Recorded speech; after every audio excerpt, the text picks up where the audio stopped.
So 2 months ago, I decided that I needed a refresh on my whole life. I felt lost, lonely. I needed to rediscover myself. This is why I quit social media. We all live a life where we're constantly on our phones, we're constantly talking to someone on Instagram, looking at reels, looking at stories, dopamine stimulating content online. I felt very depleted in energy, in focus, and I truly believed that this was down to the amount of time I was spending on social media. I was spending probably anywhere from 5 to 7 hours a day, which is crazy. 5 to 7 hours is almost like a full-time job. That's how we're putting it into perspective.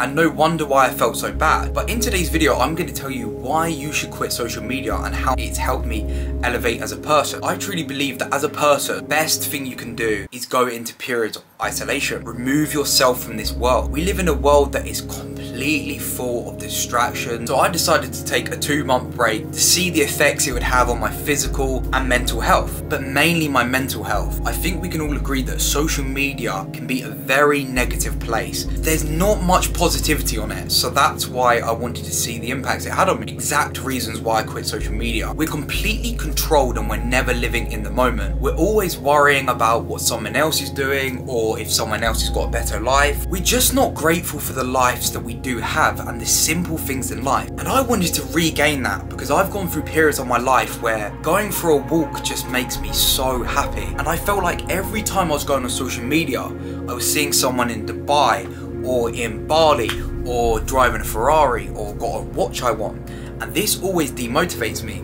Now, people can go, yes, you can find motivation from that, but I don't agree with that. I think that if you're constantly seeing people that are better than you, you're gonna feel like shit. That's just the way it is. The second reason is the focus, and I was finding it so difficult to focus on my work, and it was becoming really hard to focus on tasks and achieve stuff that I want. That was one of the main reasons I wanted to regain my focus, because social media is training us to have very short attention spans. We've gone from people watching YouTube videos that are 10 minutes long to now you can't post a video longer than 5 seconds without people clicking off. We need more dopamine to stimulate our minds, so the better edited the video is, better the content, the more crazy stuff people are doing, the more engaged we are with the content, because that's how our brains now work. Simple thing is, we're overstimulated. The third reason is I felt disconnected from the world. It's quite funny that social media is called social media. It's meant to bring people together. The more time you spend on it, the lonelier you get. This is crazy because you could talk to someone who's in America,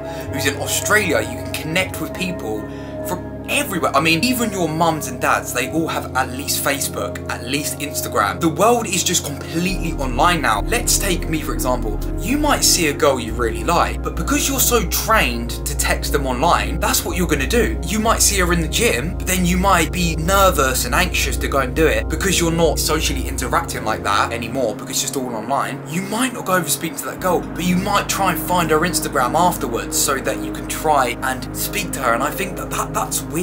I truly believe that life's about stepping out your comfort zone, being scared to go and talk to that girl, but going and doing it anyway. When you're on social media, it just takes that fear away. That was one of the reasons I wanted to do it. Uncomfortable, and it made me want to go and speak to people more. It made me want to go out, see my friends more, you know, maybe go to a bar and meet a girl or do this and that. That's one of the main reasons I did it. The number one thing I realized is that you are the main character in your life. You're not the main character in everybody else's. Social media has made us think we're all more important than we actually are. In the grand scheme of things, we're just another person on this world, and everyone's lost and needs direction, and we're all just playing life the best we can. And I feel like social media makes us feel like, you know, we're better than we are and we're better than these people. Everything's a competition. Back in the day, we used to compete with just our friend groups, like maybe it might be 10, 20 people, and now we're in a world where I'm competing with hundreds of millions of people online that I can see. Yeah, that's what I realized, is that you come off social media, no one cares. That all these people that you follow, they're not really your friend. If I'm not actively speaking to you as a person, I'm not gonna follow you on social media. There's people that I used to follow, I met once in my life. Why am I following your life? The only thing that really does matter is your own life. You can't control what someone else is gonna do. The second thing I noticed is my mental health. You know, my mental state improved so much from quitting social media because I'm not seeing so much negativity. All it is just negative. They're putting news in our news feeds that are actually designed to upset us. You wake up in the morning, you're positive and you're like, yes, and you open your phone, like, it's just so negative. Another negative thing. And this wears down your mental state. A lot of people are really unhappy because of social media, because it's so negative. I'm not trying to be somewhere other than where I am now. In Dubai with a Ferrari and a Rolex. I started to find meaning in hard things and going to the gym. It makes you grateful for life. Now going for a walk makes me happy. Meditating makes me happy. Improving myself makes me happy. And when I was constantly looking at other people, I couldn't focus on myself. Now that brings us on to the other point, which is my focus increased ridiculously on social media. This is what is stealing our focus. I would try and sit down for 10-20 minutes to do some work, and I couldn't do deep focused work. Deep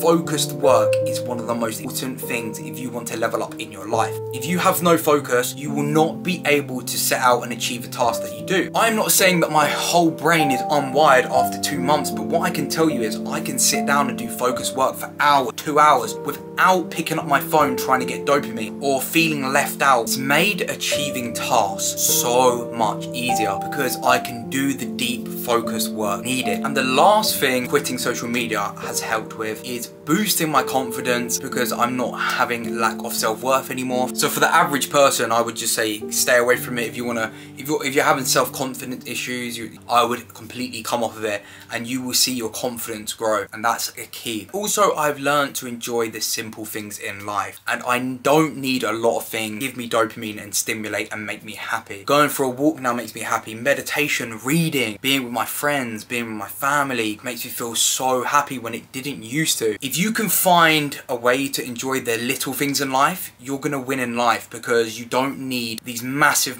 goals to give you self-worth, to give you confidence. That is what I've learned from quitting social media for 2 months.